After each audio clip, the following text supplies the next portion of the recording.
Alors écoute, on est juste devant, au pied des falaises du Cap de la Hève. Et donc c'est l'entrée du port du Havre. On est en train d'attendre l'écluse pour pouvoir prendre notre place dans le bassin Paul Vatine. Alors l'arrivée au Havre, je pense que je sens que le bateau est prêt parce qu'on a quand même pas mal travaillé dessus, l'équipe technique a beaucoup travaillé dessus. En tout cas, on a l'impression d'avoir fiabilisé le bateau, de s'être beaucoup entraîné à manœuvrer ensemble, à communiquer. On a travaillé avec un préparateur mental, avec un préparateur sportif pour être sûr de se comprendre, d'avoir les mêmes intentions. C'est important, tous ces petits détails, c'est super important pour une course. Les premiers vents forts commencent à souffler en ce moment même sur la Bretagne. La tempête Ciarán arrive comme prévu et balaie déjà les îles du Finistère. Normalement là-bas on a l'habitude, mais cette fois c'est bien différent. On voit qu'elle est là, on voit que le phénomène est là.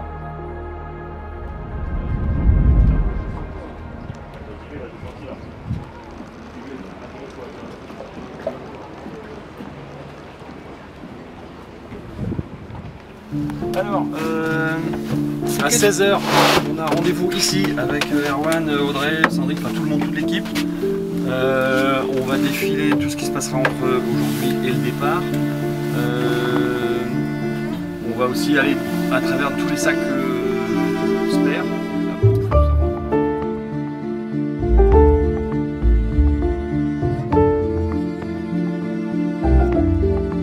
On a rempli tous les goals et tous les objectifs qu'on s'était fixés avec Audrey en termes d'entraînement, en termes de qualité de préparation. Le bateau est prêt.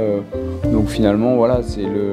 Alors en plus, moi j'arrive avec peut-être plus d'expérience qu'Audrey sur la partie village, mais en tous les cas, il y a une certaine sérénité qui se dégage parce que voilà, on a vraiment fait tout ce qu'il fallait pour bien préparer cette course. Donc on est assez serein.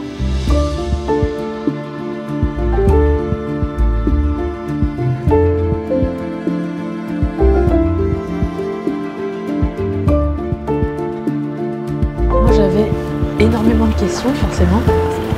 Tellement de questions que des fois je savais pas trop comment les poser, ou si c'était des questions posables ou pas.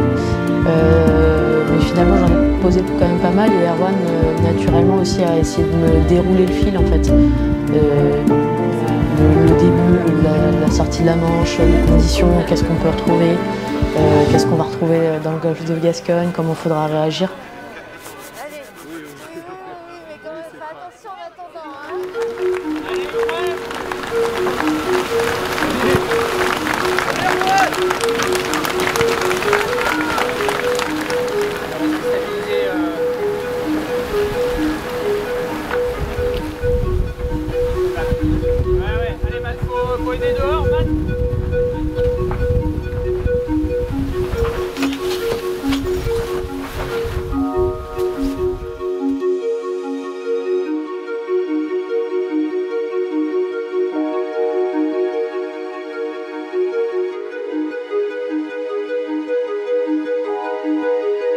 Rapidement, en fait, on est en difficulté avec Audrey. On n'arrive pas à trouver la carbu. On n'arrive pas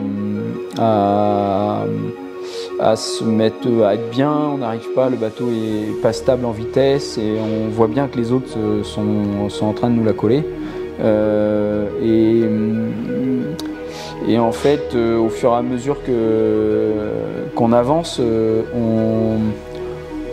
alors on réagit un peu, mais on réagit pas suffisamment.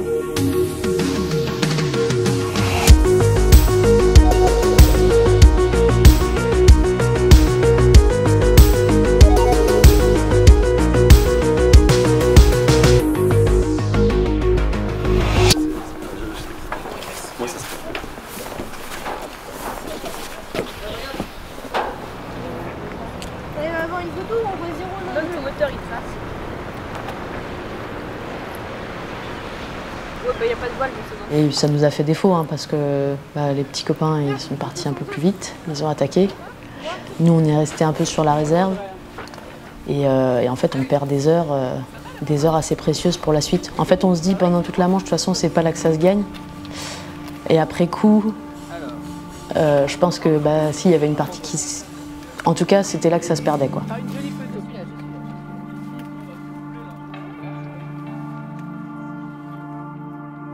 Donc ensuite, quand on arrive à Lorient, c'est à nouveau particulier parce que, en fait, on rentre chez nous. Erwan, il rentre à Plémel, à la Trinité. Moi, je vais chez mes parents à Nantes. Donc on se retrouve dans une ambiance un peu de vie courante, mais un peu arrêtée. Faire des points météo avec Christian Dumas, notre météorologue, notre routeur. Essayer de garder une routine pour vraiment rester la tête dedans et pas décrocher en fait.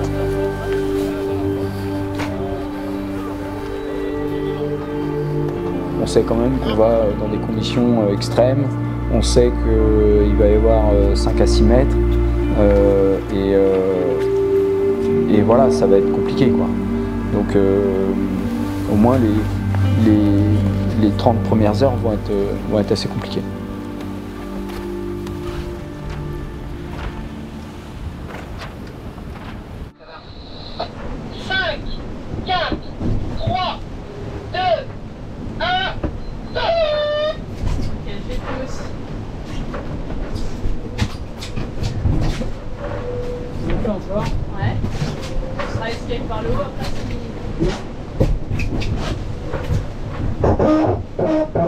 On reste assez attaquant, toujours sur les écoutes, sur le pilote, à réguler, à essayer de trouver l'angle le plus optimal pour garder une bonne vitesse tout en essayant de pas trop taper. En fait, là, il y a quand même des grosses conditions. Hein. On est bien toilé, on a des vagues qui tapent. À chaque vague, on a tout le bateau qui tremble.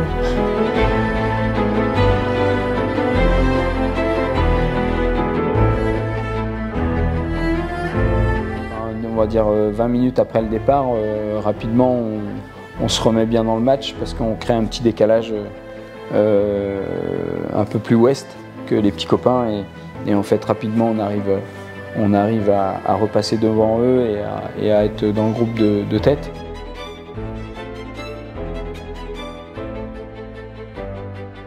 Et voilà, on a su tout de suite se remettre à l'endroit. Donc on est plutôt, on est dans le match hein, et ça se passe plutôt bien.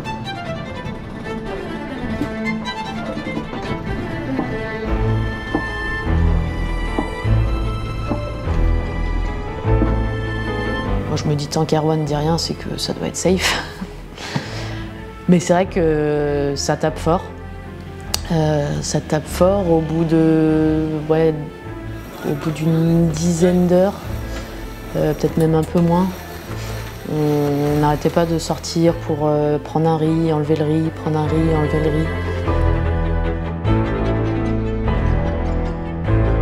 Je me prenais des paquets d'eau dans la figure à chaque fois que je sortais.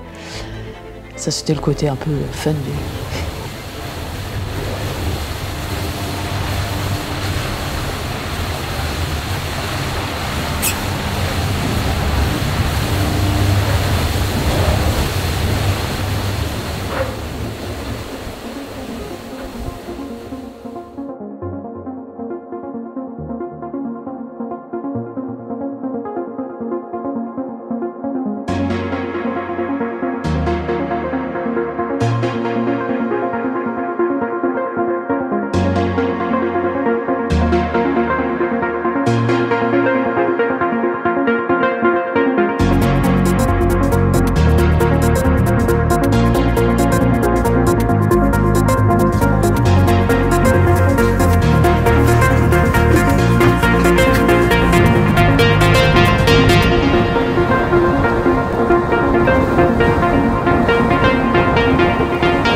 Justement, je dis à Audrey, écoute, va dormir un petit peu, je te réveille, quoi. Là, il y a 1 heure, je crois qu'il y avait 1 heure avant le Cap Finistère. Donc,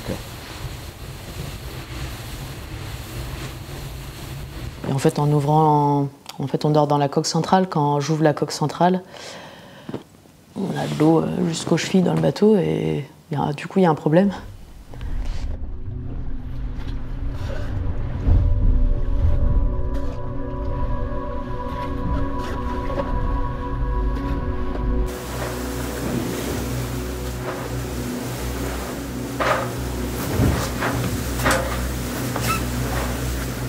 elle aussi elle se rend bien compte que la partie perf, elle est mise de côté. À partir du moment où tu es obligé de t'arrêter, tu peux plus lutter avec les autres sur la vitesse.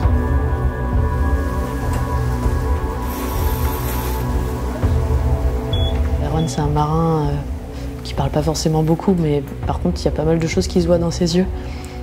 Et donc, on communique pas énormément. Je pense que juste, en tout cas, moi, je comprends petit à petit ce qui va se passer, ce qu'on prévoit de faire. Je sais très bien que le bateau, oui, il faut ralentir, faut trouver un port en Espagne, il faut essayer de communiquer bien avec l'équipe technique pour qu'ils comprennent ce qui nous arrive et qu'ils nous aident au mieux possible, quoi. Bon ben voilà, on arrive sur la Corogne, derrière nous, et je vais vous montrer un petit peu les dégâts et pourquoi on s'arrête.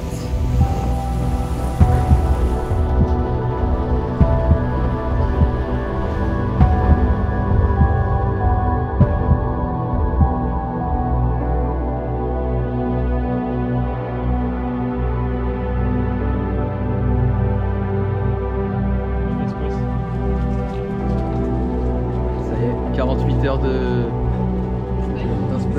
Ouais, c'est filmé le petit bruit.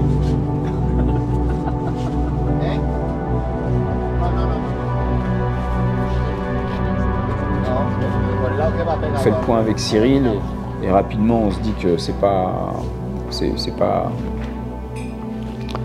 gérable, enfin ça va être difficilement gérable de repartir, de refaire une transat avec la réparation qu'on est en train de faire, aller-retour. Voilà, c'est un pansement qui va nous permettre de rentrer à la Trinité, mais ça ne sera pas une strate de réparation efficace qui permettra de finir la transat. Au revoir à la Corogne.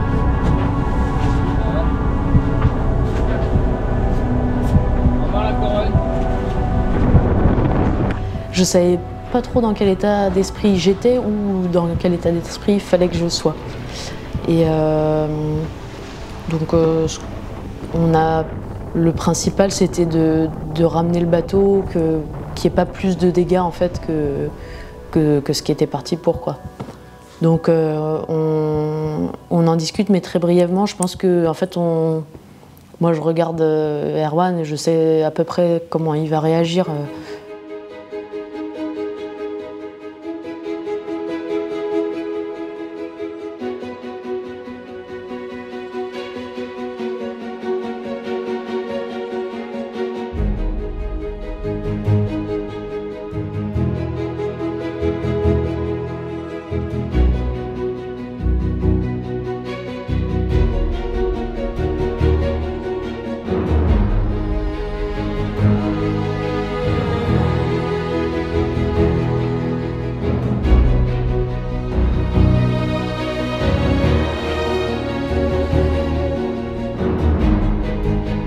On est organisé pour faire un gros chantier, donc, et c'est ce qui va se passer avec une mise à l'eau en avril, fin avril, début mai, pour attaquer la saison 2024 de la meilleure des façons possibles et surtout avec un bateau qui sera plus performant que sur le papier en tous les cas, qui sera plus performant qu'en 2023.